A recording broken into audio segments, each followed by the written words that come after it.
President Trump delivered a speech to the South Korean National Assembly Wednesday morning, Tuesday night in the United States, and spoke at length about the threat posed by North Korea's nuclear program. Trump also slipped in a plug for one of his golf courses and a reminder that he was celebrating the first anniversary of his election win. The Fix has annotated the address, using Genius. To view an annotation, click on the yellow, highlighted text. Assembly Speaker Chung, distinguished members of this assembly, lass and gentlemen, thank you for the extraordinary privilege to speak in this great chamber, and to address your people on behalf of the great people of the United States of America. In our short time in your country, Melania and I have been awed by its ancient, modern wonders, and we are deeply moved by the warmth of your welcome. Last night, President and Mrs. Moon showed us incredible hospitality and a beautiful reception at the Blue House.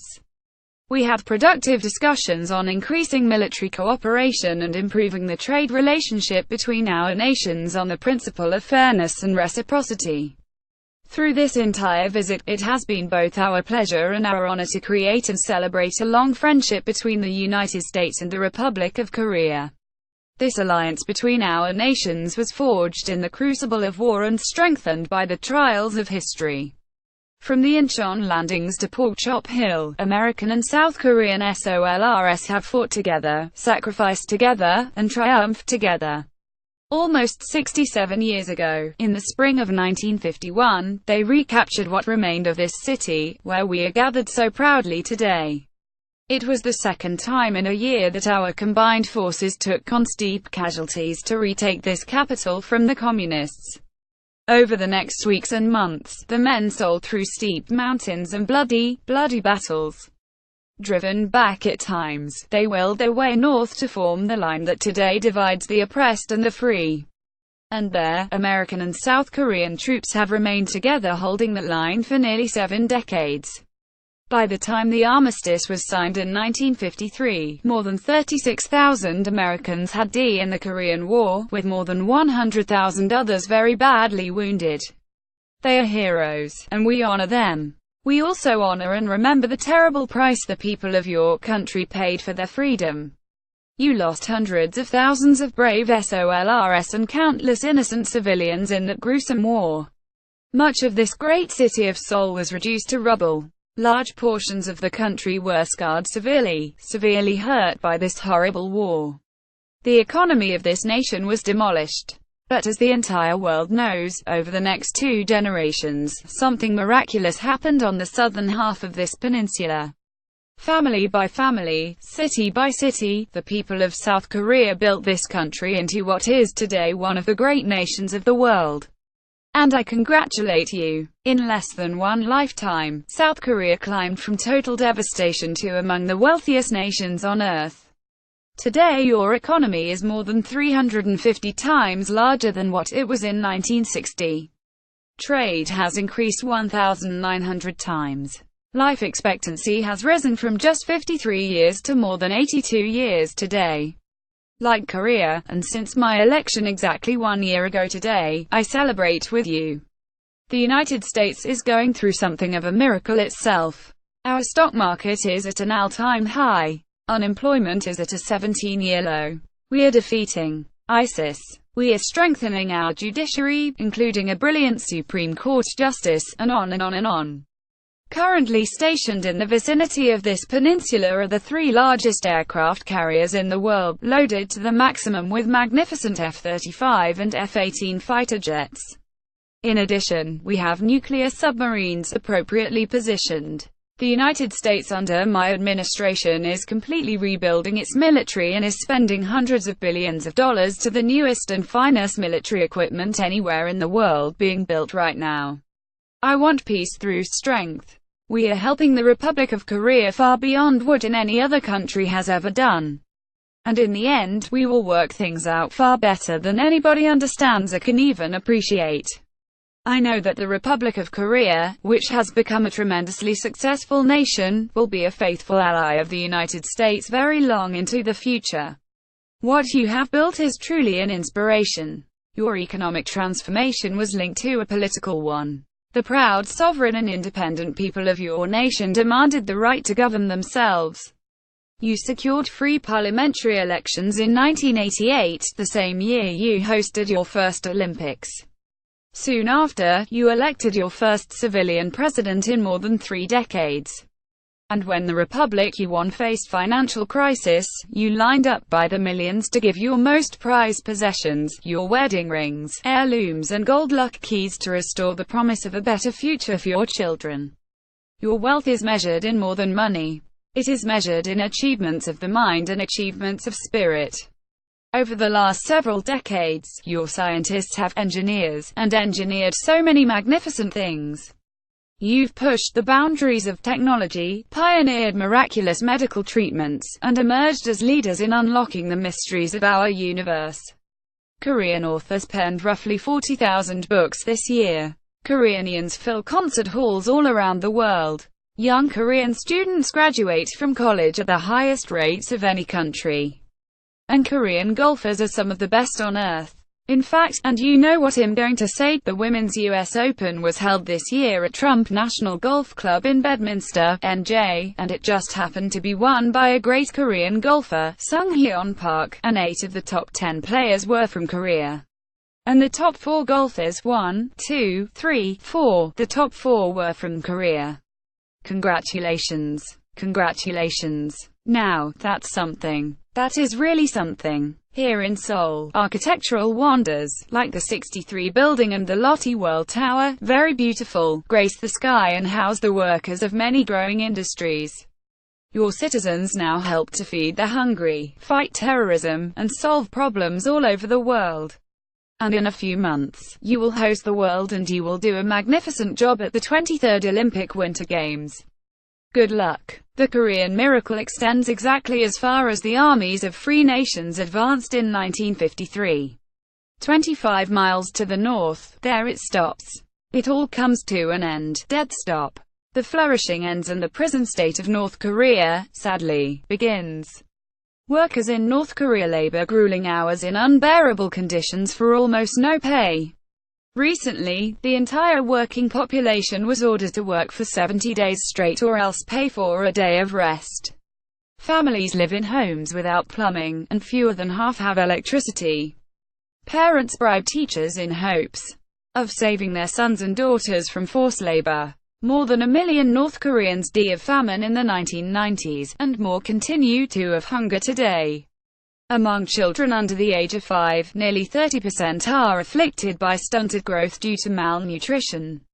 And yet, in 2012 and 2013, the regime spent an estimated $200 million, or almost half the money that it allocated to improve living standards for its people, to instead build even more monuments, towers, and statues to glorify its dictators. What remains of the meager harvest of the North Korean economy is distributed according to perceived loyalty to a twisted regime. Far from valuing its people as equal citizens, this cruel dictatorship measures them, scores them, and ranks them based on the most arbitrary indications of their allegiance to the state. Those who score the highest in loyalty may live in the capital city.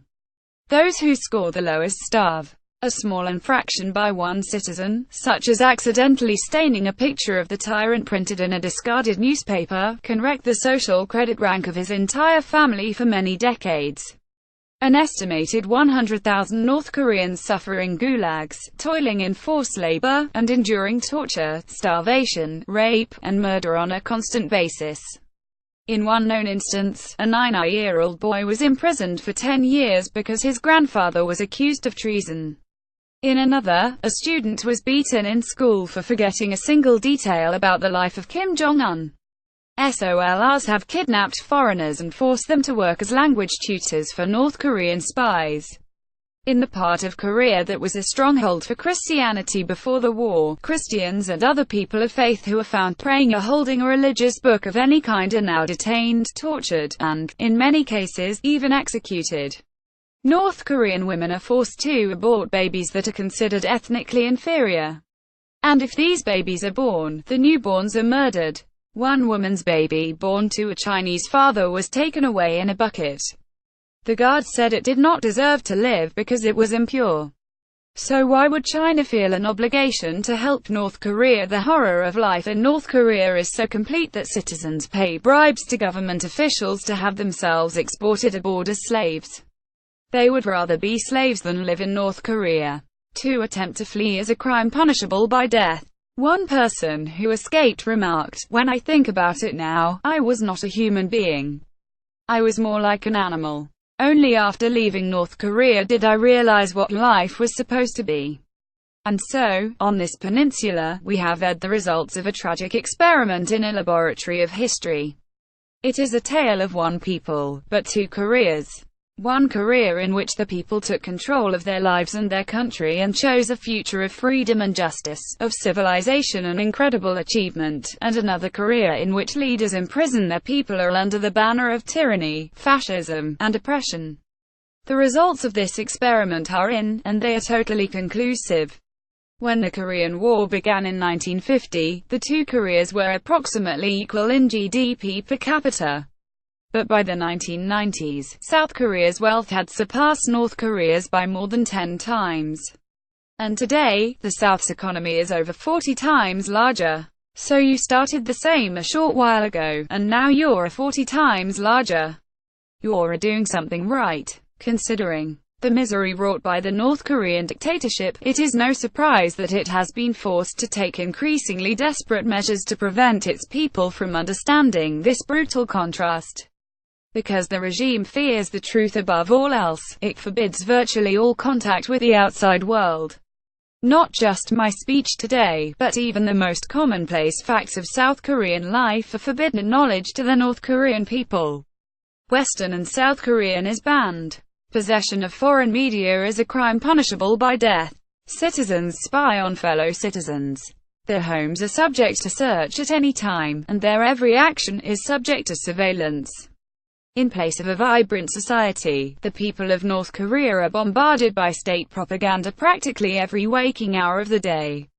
North Korea is a country ruled as a cult. At the center of this military cult is a deranged belief in the leader's destiny to rule as parent-protector over a conquered Korean peninsula and an enslaved Korean people.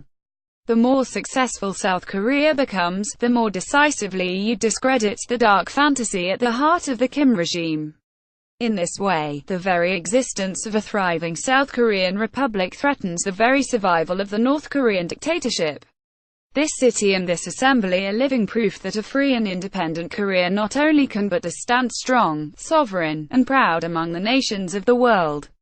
Here the strength of the nation does not come from the false glory of a tyrant. It comes from the true and powerful glory of a strong and great people, the people of the Republic of Korea, a Korean people who are free to live, to flourish, to worship, to love, to build, and to grow their own destiny. In this republic, the people have done what no dictator ever could. You took, with the help of the United States, responsibility for yourselves and ownership of your future. You had a dream, a Korean dream, and you built that dream into a great reality. In so doing, you performed the miracle on the hand that we see all around us, from the stunning skyline of Seoul to the plains and peaks of this beautiful landscape. You have done it freely, you have done it happily, and you have done it in your own very beautiful way. This reality, this wonderful place, your success is the greatest cause of anxiety, alarm, and even panic to the North Korean regime. That is why the Kim regime seeks conflict abroad, to distract from total failure that they suffer at home. Since the so-called armistice, there have been hundreds of North Korean attacks on Americans and South Koreans. These attacks have included the capture and torture of the brave American SOLRS of the USS Pueblo, repeated assaults on American helicopters, and the 1969 downing of a U.S. surveillance plane that killed 31 American servicemen. The regime has made numerous lethal incursions in South Korea, attempted to assassinate senior leaders, attacked South Korean ships, and tortured Otto Warmbier, ultimately leading to that fine young man's death. All the while, the regime has pursued nuclear weapons with the deluded hope that it could blackmail its way to the ultimate objective.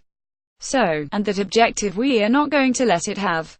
We are not going to let it have. All of Korea is under that spell, divided in half. South Korea will never allow what's going on in North Korea to continue to happen. The North Korean regime has pursued its nuclear and ballistic missile programs in defiance of every assurance, agreement, and commitment it has made to the United States and its allies. It's broken all of those commitments. After promising to freeze its plutonium program in 1994, it repeated the benefits of the deal and then immediately continued its illicit nuclear activities. In 2005, after years of diplomacy, the dictatorship agreed to ultimately abandon its nuclear programs and return to the Treaty on Non-Proliferation. But it never did. And worse, it tested the very weapons it said it was going to give up. In 2009, the United States gave negotiations yet another chance and offered North Korea the open hand of engagement. The regime responded by sinking a South Korean Navy ship, killing 46 Korean sailors. To this day, it continues to launch missiles over the sovereign territory of Japan and all other neighbors, test nuclear devices, and develop ICBMs to threaten the United States itself. The regime has interpreted America's past restraint as weakness. This would be a fatal miscalculation. This is a very different administration than the United States has had in the past. Today I hope I speak not only for our countries, but for all civilized nations when I say to the North, do not underestimate us. And do not try us. We will defend our common security, our shared prosperity, and our sacred liberty. We did not choose to draw, here on this peninsula, this magnificent peninsula, the thin line of civilization that runs around the world and down through time. But here it was drawn, and here it remains to this day. It is the line between peace and war, between decency and depravity, between law and tyranny, between hope and total despair. It is a line that has been drawn many times in many places throughout history. To hold that line is a choice free nations have always had to make. We have learned together the high cost of weakness and the high stakes of its defense. America's men and women in uniform have given their lives in the fight against Nazism, imperialism, communism, and terrorism. America does not seek conflict or confrontation, but we will never run from it. History is filled with discarded regimes that have foolishly tested America's resolve. Anyone who doubts the strength or determination of the United States should look to our past, and he will doubt it no longer. We will not permit America or our allies to be blackmailed or attacked. We will not allow American cities to be threatened with destruction. We will not be intimidated. And we will not let the worst atrocities in history be repeated here on this ground we fought and so hard to secure. That is why I come here to the heart of a free and flourishing Korea with a message for the peace-loving nations of the world. The time for excuses is over. Now is the time for strength. If you want peace, you must stand strong at all times. The world cannot tolerate the menace of a rogue regime that threatens with nuclear devastation. All responsible nations must join forces to isolate the brutal regime of North Korea, to deny it in any form of it, you cannot support, you cannot supply, you cannot accept.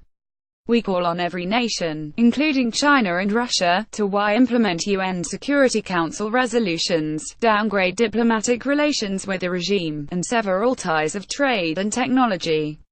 It is our responsibility and our duty to confront this danger together, because the longer we wait, the greater the danger grows and the fewer the options become.